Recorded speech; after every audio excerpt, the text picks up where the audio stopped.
Captain Jake Morrison looked out the big window of his ship. The space around him was full of huge alien ships. Each one was 10 times bigger than his own vessel. The alien ships looked like they were alive, with smooth curves and strange colors that changed in the light.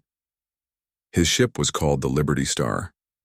It looked like a normal trading ship that carried goods between planets. But Jake knew this was all part of a big plan. The people back on Earth had chosen him for this job because he was good at pretending to be just a regular merchant captain. The alien empire was called the Zephyrians. They had been the strongest power in this part of space for 300 years. Their ships were famous for being nearly impossible to destroy. Every other alien race feared them and did what they said. Jake walked around his small bridge and checked on his crew.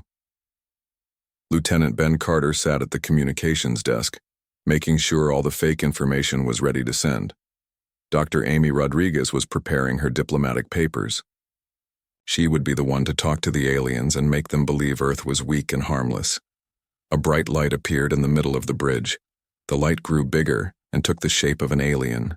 This was Commander Vex Nalthara, the leader of the Zephyrian military forces in this area. His body looked like it was made of living crystal, and his eyes glowed with a cold blue light. Nalthara looked around the bridge with clear disgust. His voice sounded like breaking glass when he spoke. So, this is what human technology looks like. Very basic, very primitive. Jake forced himself to smile and act friendly. Welcome aboard, Commander. We are honored to meet with the great Zephyrian Empire. The alien commander made a sound that might have been laughter, but it was not pleasant. Your species shows some promise, human, but your military power is laughable. We have studied your fleets through our spy networks. You have small destroyers and tiny frigates. These ships might work against space pirates, but they are toys compared to real warships. Dr. Rodriguez stepped forward with a data pad in her hands. Commander Nalthara, we have prepared complete information about Earth's military capabilities as requested. The alien took the data pad, and his glowing eyes scanned through the information quickly. Jake watched carefully as Nalthara's expression showed exactly what they wanted to see: complete dismissal and contempt. The fake military reports showed Earth as having only basic space forces. There were lists of small patrol ships, mining vessels, and colony transports. Everything was designed to make the Zephyrians think that humanity could never threaten their empire. Adequate for a young species, Nalthara said finally.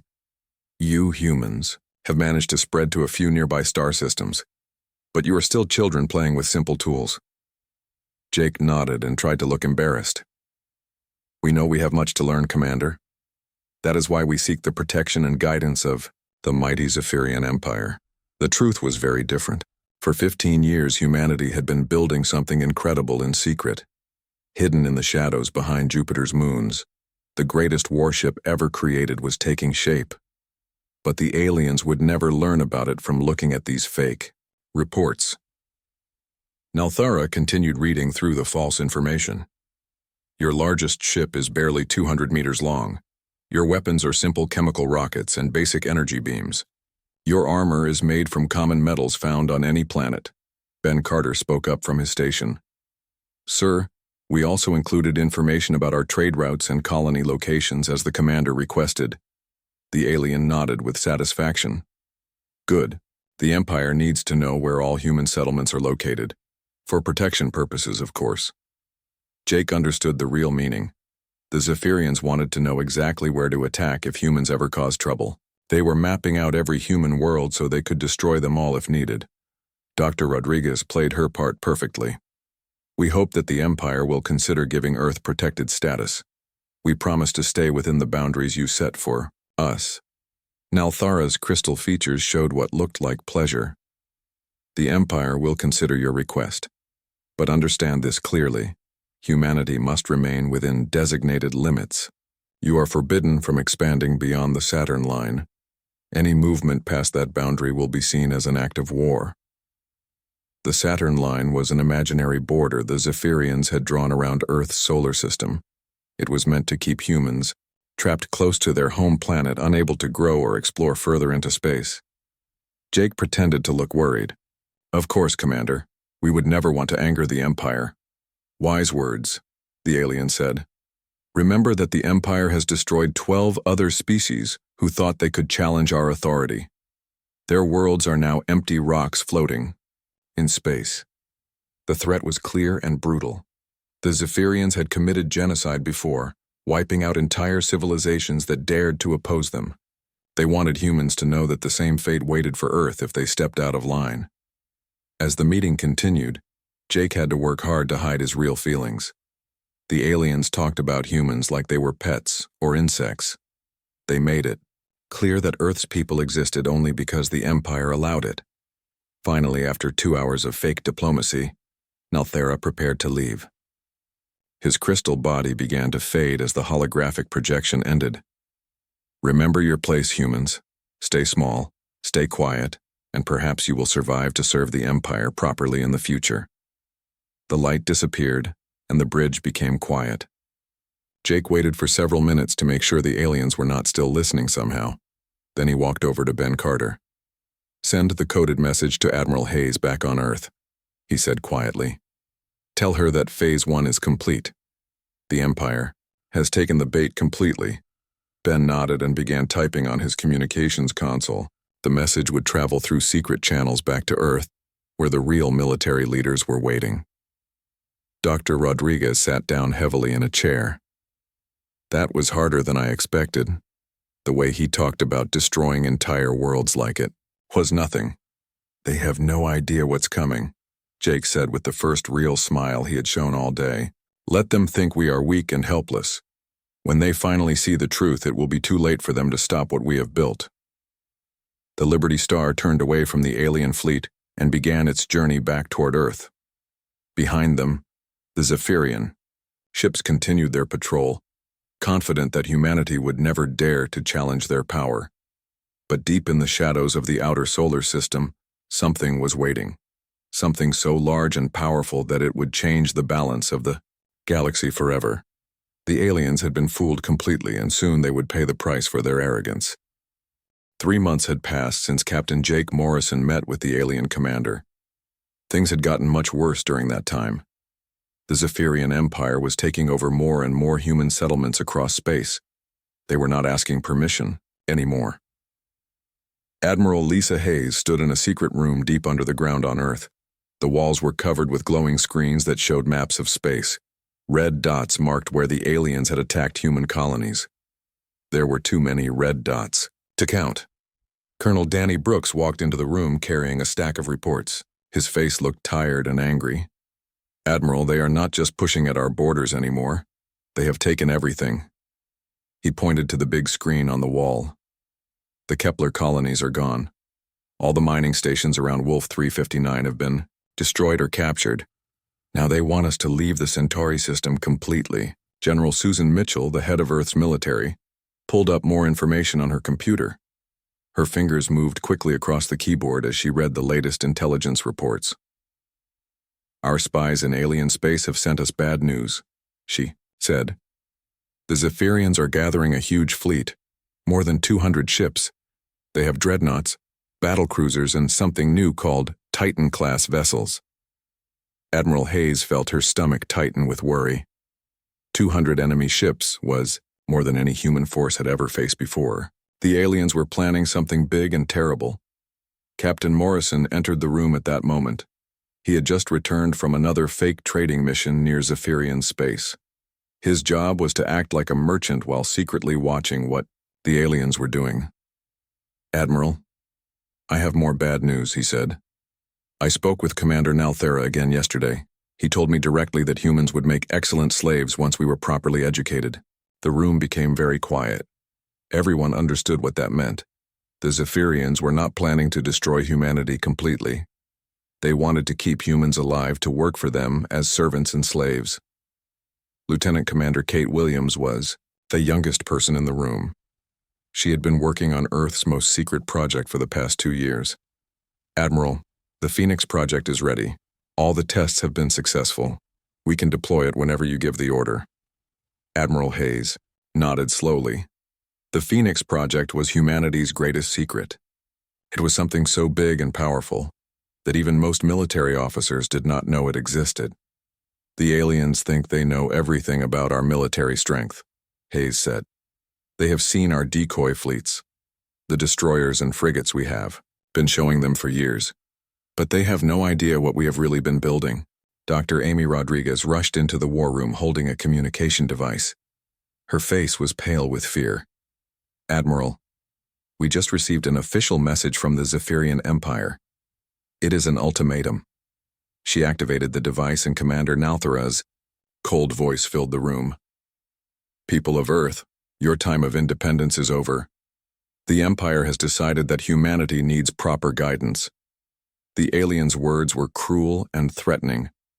You will immediately withdraw from all star systems beyond Mars. You will dismantle your pathetic military forces completely. You will accept tributary status under the Empire's rule. General Mitchell asked the question everyone was thinking. What happens if we refuse? Dr. Rodriguez's voice shook as she continued reading. If Earth does not comply within 72 hours, the Empire will demonstrate the consequences of defying our authority. We will glass Earth's major population centers as an example to other species. The threat was clear and horrible. Glassing meant using powerful energy weapons to turn entire cities into melted rock and metal. Millions of people would die in minutes. Colonel Brooks slammed his fist on the table. They want to turn New York, London, Tokyo, and every other major city into burning craters, just to prove they can do it. Admiral Hayes walked to the center of the room and looked at each person carefully. These were Earth's best military minds, and the decision she made in the next few minutes would determine the fate of all humanity. How many people live in Earth's major cities? She asked quietly. Over 1 billion people, answered Lieutenant Commander Williams. If they carry out this threat, it will be the largest massacre in human history. The weight of that number settled on everyone in the room. 1 billion innocent people would die if the aliens followed through on their ultimatum. Children, families, elderly people who had never hurt anyone. But Admiral Hayes also knew something the aliens did not. Hidden behind Jupiter's largest moon, humanity's greatest weapon was waiting. It had taken 15 years to build and cost more money than any single project in human history. The Empire expects us to surrender or be crushed by their superior numbers, Hayes said. They have seen our fake military reports. They think our most powerful ships are those destroyers and frigates we have been parading around space. Walked over to the communication console and pressed several buttons.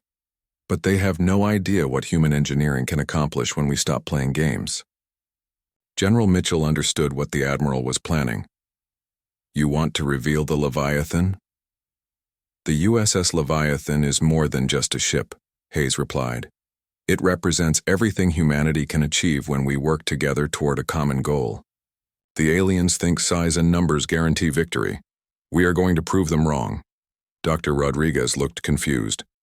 Admiral, what is the USS Leviathan? I have never heard of any ship by that name. Colonel Brooks smiled for the first time in weeks. Doctor, you are about to learn about the most classified project in human history. Something so secret that only 50 people on Earth know it exists. Admiral Hayes activated a secure communication channel that connected directly to the outer solar system. This is Admiral Hayes to Captain Ryan Cooper. Authorization code Phoenix 77 Alpha. A strong male voice answered immediately. Captain Cooper here, Admiral. We have been waiting for your call. Captain, it is time to show the Zephyrian Empire what happens when you threaten Earth's children. Prepare the USS Leviathan for immediate deployment. Understood, Admiral. The crew has been ready for months. We will show these aliens what human determination looks like. Hayes turned back to the people in the war room. The Empire has given us 72 hours to surrender completely or watch our cities burn. Instead, we are going to give them a demonstration they will never forget. Lieutenant Commander Williams pulled up technical specifications on her computer screen. Even though she had worked on the project, seeing the numbers still amazed her. The USS Leviathan is 12 kilometers long, she explained to Dr. Rodriguez. It carries more firepower than the rest of Earth's fleet combined, and it uses weapons, technology that no other species has ever seen before. General Mitchell added more details. Instead of energy weapons like everyone else in the galaxy uses, we perfected kinetic projectile systems, Simple chunks of metal accelerated to incredible speeds. The aliens have armor designed to absorb and redirect energy beams, Colonel Brooks continued, but nothing in the galaxy can stop a tungsten rod moving at 12% of light speed. Admiral, Hayes looked at the countdown timer on the wall. 68 hours remained before the Zephyrian deadline. The Empire thinks they are about to enslave or destroy humanity. Instead, they are about to learn why you should never underestimate Earth's children. The war room buzzed with activity as everyone prepared for what would be the most important battle in human history. Deep in space, the USS Leviathan began powering up its massive engines, ready to emerge from the shadows and change the galaxy forever. Behind Jupiter's biggest moon, something impossible began to move. For 15 years, it had been hidden in the shadows where no alien spy could see it. The USS Leviathan was humanity's greatest secret, and now it was finally time to reveal it to the galaxy. Captain Ryan Cooper stood on the main bridge of the enormous ship. Around him, thousands of crew members worked at their stations. The ship was so big that it had 7 different command centers spread throughout its massive hull. Each one could control the entire vessel if needed. The USS Leviathan was 12 kilometers long from front to back. That made it bigger than most cities on Earth. Its hull was black and angular, designed to hide from enemy sensors until the moment it chose to reveal itself. Commander Ashley Turner walked up to Captain Cooper. She was his second in command and had helped build this ship from the very beginning. "Sir, all departments are reporting ready. Engineering says all 6 nuclear reactors are running perfectly. Weapons systems are loaded and armed. Fighter wings are prepared for launch." Captain Cooper nodded and looked around the bridge. These people had trained for this moment for years. They knew that the fate of humanity rested on their shoulders. If they failed, Earth would burn and billions would die. What made the Leviathan truly dangerous was not just its size.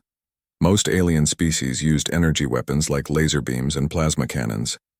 But humanity had perfected something completely different and far more deadly. The ship carried hundreds of kinetic weapons. These were railguns that could shoot chunks of tungsten metal at incredible speeds. When a piece of metal hits something while moving at 12% of light speed, the results are devastating. Commander Chris Parker ran the tactical department. He walked over to Captain Cooper with the latest reports from their long-range sensors. "Sir, the Zephyrian fleet has entered our solar system. I count 237 enemy ships."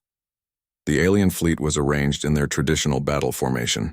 It looked like a giant spiral in space, with the biggest ships in the center and smaller vessels forming protective rings around them. This formation had conquered dozens of civilizations over the past 3 centuries.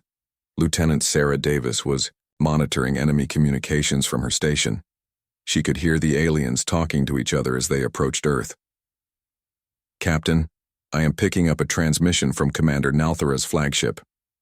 The alien commander's voice filled the bridge. Through the speakers, his tone was full of arrogance and cruelty. "Humans hide behind their small moon like frightened children. When we finish destroying their pathetic defenders, we will claim this entire star system for the Empire." Captain Cooper felt anger rise in his chest, but he kept his voice calm and steady.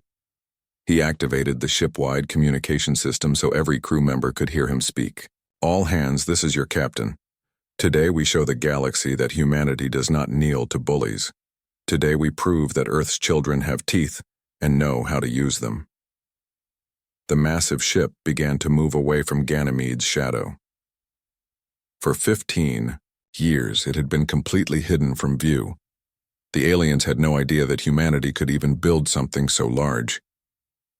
As the USS Leviathan powered up its main systems, energy readings spiked across the entire solar system.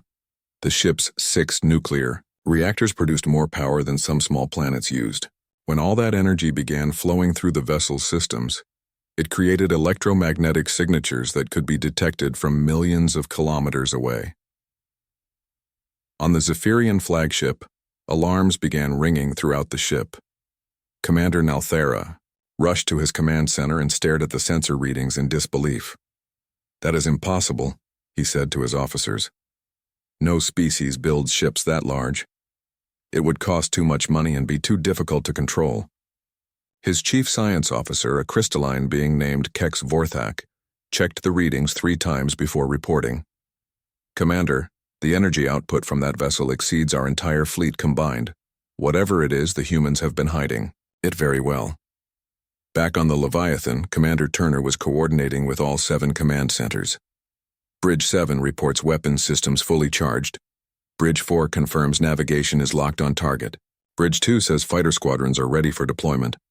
The ship's design was unlike anything else in space. Instead of having one central bridge like most vessels, the Leviathan had multiple command centers connected by an advanced computer network. If enemies destroyed one bridge, the others could continue fighting. Captain Cooper walked to the main view screen and watched the Zephyrian fleet approaching. Their bioorganic ships looked graceful and deadly as they moved through space. Each one was covered in living armor that could absorb energy weapons and repair itself when damaged. They have no idea what they are about to face, said Commander Parker. Their armor is designed to handle laser beams and plasma bolts, but nothing in the galaxy can stop a tungsten rod moving at relativistic speeds. Lieutenant Davis reported more enemy communications. Sir, Commander Nalthara is trying to contact us directly. He wants to speak with whoever is commanding the big ship. Put him through, Captain Cooper ordered. The alien commander's image appeared on the main screen. His crystalline features showed confusion and growing concern. Human vessel, identify yourself immediately. What is that monstrosity you are hiding behind Jupiter? Captain Cooper smiled coldly. This is Captain Ryan Cooper of the United Earth, ship Leviathan. You threatened to glass our cities and enslave our people. We have come to discuss your terms. Nalthara's glowing eyes narrowed with suspicion. Impossible. Our intelligence networks have mapped every human ship in existence. This vessel does not appear in any of our records. That was the point, Cooper replied. You saw exactly what we wanted you to see, small destroyers and weak frigates, ships that made you think humanity was helpless. The alien commander's confidence was beginning to crack. Even if you have built one large ship, you are still outnumbered 200 to 1. Surrender now, and we will make your deaths quick. Commander Turner stepped up beside Captain Cooper. Sir, all weapon systems report ready to fire. We have target locks on their primary fleet elements. Captain Cooper never took his eyes off the alien commander. Nalthara, you have spent 3 centuries conquering weaker species. You have destroyed worlds and enslaved entire civilizations. Today, that ends. The Zephyrian fleet began moving into attack formation. Their elegant spiral tightened as the ships prepared to focus their combined firepower on the human vessel. It was a formation that had never failed them before. You cannot win, Nalthara declared. The Empire has the finest ships and most experienced warriors in the galaxy. One oversized human vessel cannot stand against the might of our entire fleet. Captain Cooper activated the weapon systems. Throughout the massive ship, hundreds of railguns began charging with power from the nuclear reactors. Tungsten rods were loaded into the firing chambers and accelerated to incredible speeds. Commander Nalthara, Cooper said quietly, you are about to learn why humanity survived every challenge our planet could throw at us. We did not become the dominant species on Earth by giving up when things looked impossible. The USS Leviathan emerged fully from behind Ganymede, its enormous bulk clearly visible against the starfield. The ship's dark hull reflected no light, making it look like a piece of space itself had come alive and turned hostile. Fire, Captain Cooper commanded. What happened next would be remembered as the moment when humanity announced its arrival as a major power in the galaxy. The age of Zephyrian dominance was about to end, and it would end with the simple physics of mass times velocity equals devastation. The battle started exactly as the Zephyrians expected. Earth's small destroyers and frigates moved forward to engage the alien fleet. These were the same ships that had convinced the Empire that humanity was weak and harmless. Commander Nalthara watched from his flagship as his forces easily pushed back the human vessels. The Earth ships fired their simple energy weapons, but the beams barely scratched the bioarmor on the Zephyrian hulls. As predicted, Nalthara told his officers with satisfaction, their weapons are primitive and their tactics are clumsy. This will be over quickly. But Captain Cooper had planned this opening phase very carefully. The smaller human ships were not meant to win this fight. They were gathering important information about enemy positions and movement patterns. Every shot fired and every maneuver made was being recorded and analyzed. On the USS Leviathan, Commander Ashley Turner watched the data flowing in from the forward ships. "Sir, we have complete targeting solutions on all primary enemy vessels. Their fleet is positioned exactly where we need them." The Zephyrian ships had arranged themselves in their traditional spiral formation. It was designed to maximize their energy weapon coverage while protecting their most important vessels. The formation had worked perfectly for 300 years of conquest. Captain Cooper studied the tactical display showing both fleets. The alien ships glowed red on his screen, arranged in their elegant pattern. The human decoy ships were tiny blue dots being slowly pushed back by superior numbers. "All weapon systems report ready," announced Commander Chris Parker from the tactical station. "Railguns are charged to full power. Tungsten penetrators are loaded and ready for launch." The USS Leviathan's main weapon system was completely different from anything the galaxy had ever seen before. While other species used energy beams and plasma weapons, humanity had perfected the art of kinetic bombardment on a massive scale. The ship carried 24 primary railguns, each one capable of accelerating a tungsten rod to 12% of light speed. At that velocity, a simple chunk of metal became one of the most destructive weapons imaginable. "Target their command ships first," Captain Cooper ordered. "I want to break their communication network and command structure before they can adapt to our tactics," Lieutenant Sarah Davis reported from her communication station. "Sir, Commander Nalthara is broadcasting to his entire fleet. He is ordering them to finish off our decoy ships and then focus all fire on the Leviathan." Captain Cooper nodded grimly. The alien commander was about to learn a lesson that would change the balance of power in the galaxy forever. Fire main, batteries. The USS Leviathan's first volley consisted of 24 tungsten rods, each one weighing several tons. The railguns accelerated these simple pieces of metal to relativistic speeds, using the power of 6 nuclear reactors. What happened? Next redefined space warfare forever. The first Zephyrian dreadnought to be hit simply ceased to exist. The kinetic energy release was so enormous that the ship's advanced bioarmor, designed to absorb and redistribute energy weapons, was completely overwhelmed. The alien vessel vaporized in a flash of plasma that temporarily outshone Jupiter itself. Where a massive warship had been just seconds before, there was now only an expanding cloud of superheated gas and debris. Commander Nalthara stared at his tactical display in shock and disbelief. One of his most powerful ships had been destroyed so completely that his sensors could not even detect wreckage. What kind of weapon can do that? His science officer, Kex Vorthak, frantically analyzed the sensor data. "Commander, the humans are using kinetic projectiles accelerated to relativistic speeds. The energy release from each impact is equivalent to a small nuclear weapon." 3 more Zephyrian capital ships disappeared in identical flashes of destruction. The elegant spiral formation that had conquered dozens of worlds was suddenly full of gaps where proud warships had once sailed. "Evasive maneuvers," Nalthara screamed to his fleet. "All ships scatter. Break formation immediately." But the Zephyrian fleet was enormous and had been arranged for maximum offensive power, not mobility. The huge bioships needed time to change course, and time was something they did not have. As the alien vessels attempted to break their tight formation, the USS Leviathan's secondary batteries opened fire.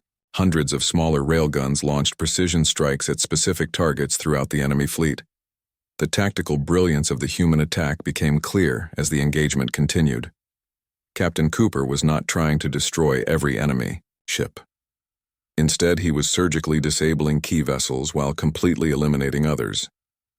Commander Turner reported from her station, "We are targeting communication arrays, weapon systems, and propulsion units on selected ships. The ones we are not destroying completely, we are crippling for intelligence gathering." On Earth, Lieutenant Commander Kate Williams watched the battle through long-range sensors. She sat in the underground command center with Admiral Hayes and the other military leaders. "They are not just winning," she said with amazement.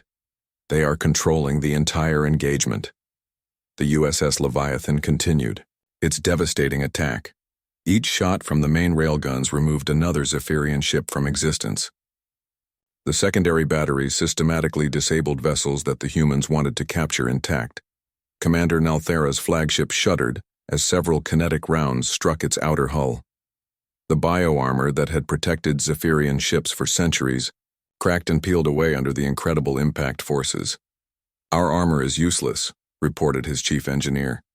"These kinetic weapons deliver too much energy too quickly for our biosystems to absorb and redistribute." The alien commander realized with growing horror that his entire tactical doctrine was wrong. For 3 centuries, the Empire had built their ships to fight against energy weapons, but humanity had developed something completely different. "Commander," his navigator called out urgently. "Main engines are offline. Weapon systems are not responding. We are dead in space." Around the battlefield, the same scene was repeating on dozens of Zephyrian vessels. Ships that had been pride of the Imperial fleet were now floating helplessly, their crews trapped inside damaged hulls. The USS Leviathan moved through the battle zone like a predator among prey. Its massive bulk dwarfed even the largest alien. Ships and its weapons fired with mechanical precision that left no room for escape.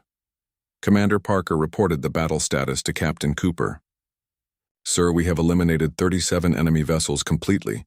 68 more are disabled and drifting. The remaining ships are attempting to withdraw from the engagement zone." Captain Cooper watched Commander Nalthara's flagship trying to limp away from the battle.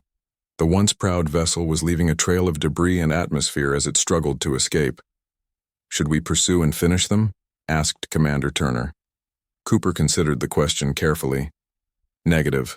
Let Nalthara run. He needs to carry word back to the Empire about what happened here today." The tactical decision was brilliant.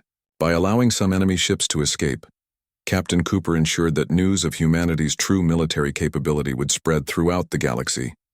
The Zephyrian Empire would have to completely reconsider their assumptions about human strength. Lieutenant Davis intercepted communications from the fleeing alien ships. "Sir, they are sending emergency broadcasts to all Zephyrian territories. They are reporting that humanity possesses weapons technology that makes their entire fleet obsolete."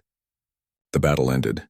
The USS Leviathan stood victorious in the wreckage of what had once been the Empire's most powerful fleet. Floating around the massive human ship were the remains of vessels that had terrorized the galaxy for 3 centuries. Captain Cooper activated the ship-wide communication system. "All hands, this is the captain. Today we proved that bullies can be stopped when good people stand together. Today we showed the galaxy that humanity will not kneel." The cheers from thousands of crew members echoed through the corridors of the great ship. They had just won the most important victory in human history, and the galaxy would never be the same again. 6 months had passed since the Battle of Jupiter changed everything. The galaxy was a very different place now, and everyone knew it. Commander Nalthara stood before the Zephyrian High Council on their home world, still struggling to explain how their most powerful fleet had been destroyed by a single human ship. The council chamber was a massive crystal dome that reflected light in strange patterns. 12 ancient Zephyrian leaders sat in floating chairs arranged in a circle. Their crystalline bodies glowed with anger and confusion as they listened to Nalthara's report. "The species we dismissed as primitive had been lying to us for years," Nalthara said, his voice shaking with shame. "Their true military power is far beyond anything we imagined. The ship they used breaks every rule we thought we knew about space warfare." Council leader Zex Morthan spoke with a voice like grinding stone. "You lost over 200 ships to a single enemy vessel. How is such a thing possible?" Nalthara displayed holographic images of the battle. "Their weapons use simple physics, turned into devastating force. Chunks of metal accelerated to incredible speeds. Our bioarmor, which has protected us for centuries, was completely useless." On Earth, things were very different now. Admiral Lisa Hayes sat in her office reading diplomatic messages from across the galaxy. Species that had never paid attention to humanity before were now begging for meetings and trade agreements. Dr. Amy Rodriguez entered the office carrying a stack of communication devices. She had been promoted to Earth's chief diplomatic officer after the battle. "Admiral, the requests keep coming in. The Centauri Confederation wants to discuss mutual defense agreements. The Orion Trade Alliance is offering us exclusive mining rights in their territory. Admiral Hayes smiled as she read through the messages. What about the Andromedan Collective?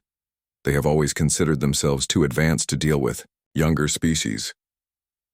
They sent a formal request yesterday asking about technological exchanges, Rodriguez replied.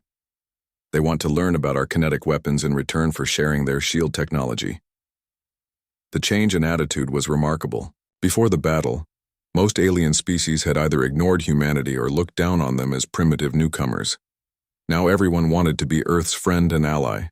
Captain Ryan Cooper, recently promoted to admiral, was touring the shipyards around Jupiter and Saturn. 3 more ships like the USS Leviathan were under construction. The success of the first supercarrier had convinced Earth's leaders to build an entire fleet. The orbital yards are working at full capacity, reported Commander Ashley Turner, who had been promoted to oversee the construction projects. The USS Titan should be completed within 18 months. The USS Goliath and USS Colossus will follow, 6 months after that. Admiral Cooper looked out at the massive construction sites floating in space.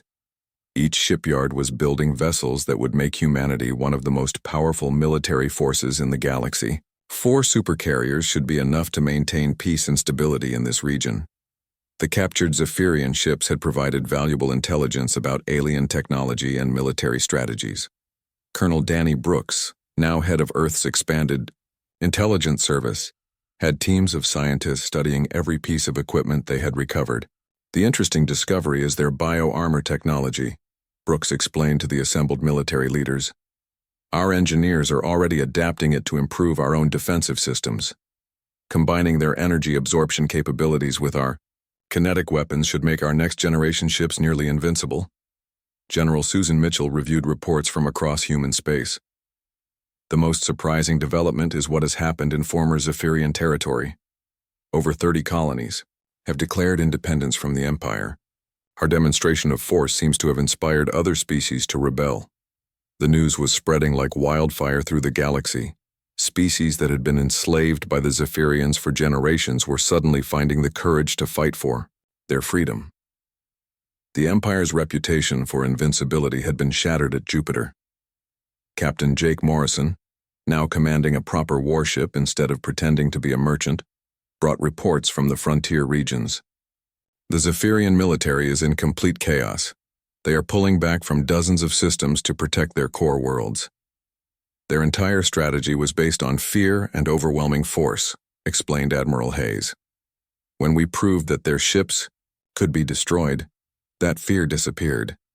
Now they are discovering how many enemies they made during 3 centuries of conquest. Dr. Rodriguez studied the political situation across known space. The Empire is facing rebellions on 12 different fronts. They simply do not have enough loyal ships left to maintain control over their territory. The transformation was happening, faster than anyone had expected. The Zephyrian Empire, which had seemed unbeatable just months before, was collapsing from within as subject species rose up against their former masters. Lieutenant Commander Kate Williams, now overseeing Earth's research and development programs, reported on new technological advances. Studying the captured alien ships has accelerated our development by decades. We are already designing weapons that will make our current railguns look primitive. Admiral Cooper considered the strategic implications. The Zephyrians are not our main concern anymore. They are a known quantity now, and they know better than to threaten Earth again. The real challenge is managing our new status as a major galactic power. The problem was complex. Humanity had suddenly become one of the strongest military forces in the galaxy, but with that power came responsibility. Species across space were looking to Earth for protection from other threats.